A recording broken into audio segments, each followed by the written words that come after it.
আপনারা কেমন আছেন? আমার নাম ভারতী সমাদ্দার।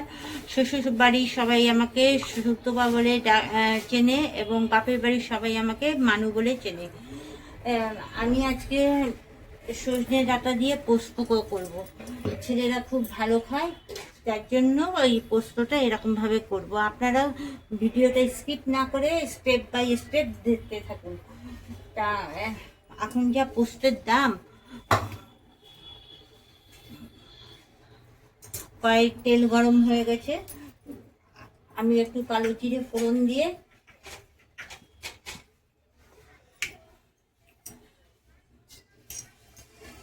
আলুগুলো ছেড়ে দিলাম।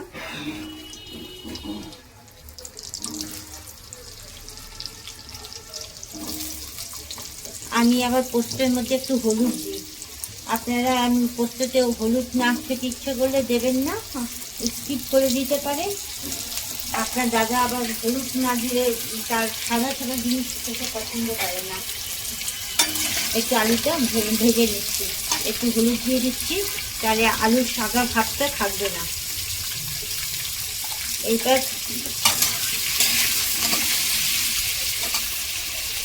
এবার আমি পোস্তটা বেটে নিয়ে আসছি। উনি পোস্ত নাকি 135 টাকা দাম নিয়েছে। কি খাবে মানুষ বলুন? যাই হোক, এই মাসে আমাকে 3বার এই পোস্ত এনে দিল। এই পোস্তটা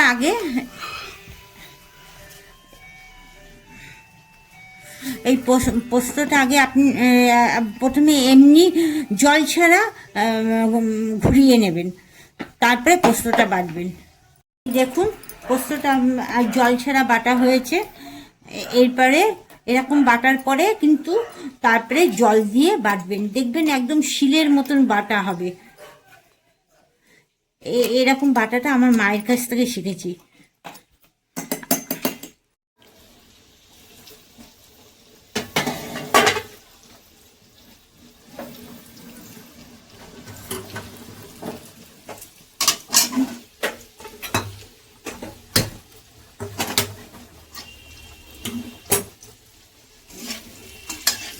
দেখুন, হলুদ দেওয়াতে আলুগুলো কি সুন্দর হয়েছে,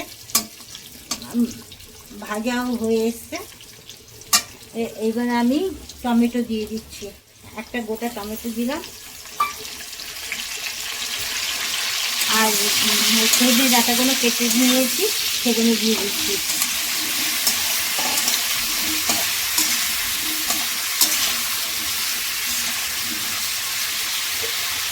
নুন দিয়ে দিচ্ছি পরিমাণ মতন। আপনারা এটা সর্ষের তেলেও করতে পারেন।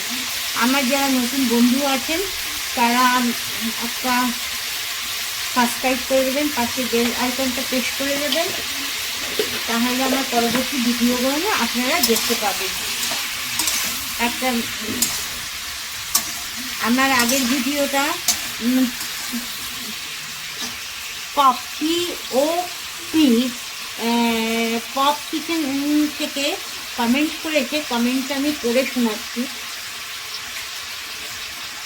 পপ কিচেন থেকে বলছে, তুমি যেভাবে ফুলকপি রান্না করেছো সেভাবে আর ফুলকপির গন্ধ কেন, কোনো কিছু থাকবে না। অসাধারণভাবে রেসিপিটি তৈরি করেছো, তার মধ্যে আবার ধনেপাতা আর আবার লেবু দিয়ে তাতে ফুলকপির গন্ধটা অসাধারণ হয়ে যাবে। কিন্তু যেভাবে তুমি রেসিপিটা দেখিয়েছো খুব সুন্দর হয়েছে, একদম নতুনত্ব আছে রেসিপিটির মধ্যে। ওনাকে অসংখ্য ধন্যবাদ। ওনার ডাকনাম হচ্ছে পুতুল, কতটি জানি না, ডাকনাম পুতুল। উনি এত বড় একজন ইউটিউবার। আমার ভিডিওটা দেখার জন্য ওনাকে অসংখ্য অসংখ্য ধন্যবাদ।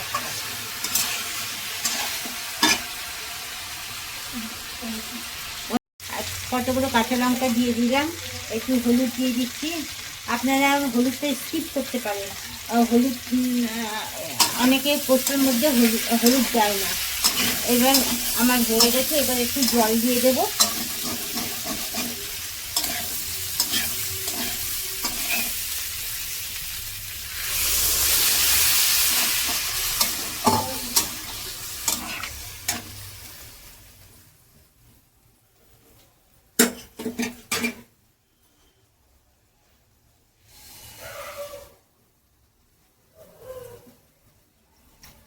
জল দিয়ে ঢেকে দিচ্ছি। সিদ্ধ হয়ে গেছে, এখন বাটাটা দিয়ে দিচ্ছি। আর দিয়ে বাটা দিয়ে কিন্তু কষাবেন না,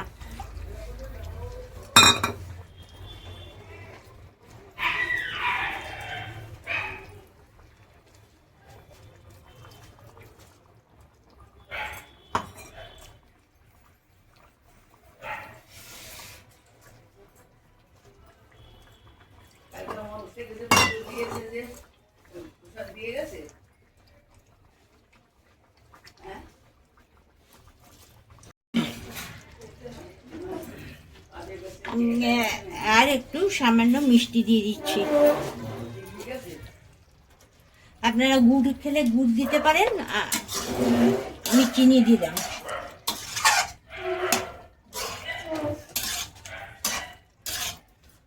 আর আপনারা পোস্তের সাথে এই লঙ্কাটা বেটে নিতে পারেন।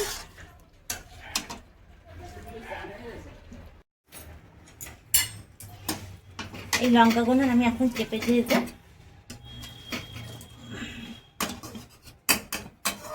আমার রান্না দেখবেন আমি সবসময় গোটা লঙ্কা দিই, বোটা সমেত দিয়ে তারপরে রান্নার শেষে লঙ্কাগুলো, শাশুড়ি ঝাল খেতে পারে না একদম, ওনার নাকি পেট জ্বালা করে, সেই জন্য ওনার তরকারিটা তুলে দিই, তারপরে লঙ্কাগুলো চেপে দিই। আপনাদের বাড়িতে বাচ্চা বয়স্ক বাবা মা থাকলে এরকম করে দেবেন। আমার রেসিপিটা কমপ্লিট হয়ে গেছে।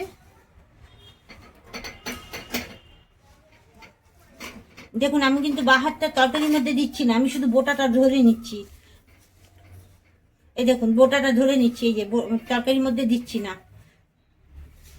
এই বোটাটা ধরে নিলাম। অনেক বন্ধুরা আবার কমেন্ট করে বলতে পারেন বা আবার তরকারির মধ্যে বাহার দিচ্ছে। Tata bye bye. আর সজনে ডাঁটার তরকারি হয়ে গেল। Tata bye bye. ভিডিওটা কেমন লাগলো একটু কমেন্ট করে জানাবেন।